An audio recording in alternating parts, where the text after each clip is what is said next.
Obian betie no kurele na bibifu ankasa sebe ya Jimmy mento sebe enu ntina broni dwaye no pam chonse nsuo ne yanse no me pa twan eni sroje kroje fe clean water me pa twan me san kwachiro foforo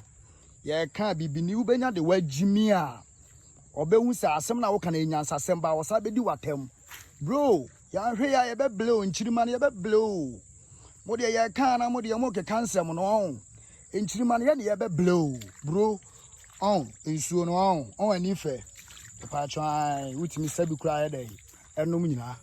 pa twa so ahu nsuo ni nyina ne ye kroje o eno ne ye kono nsuo ni nyina ne ye kroje pam twa we sesia na obi aba ha ofirafo mu ba na aba be horo ne ho e dey ewa ha pa twa so ati ase clean water clean water bibia da na akwan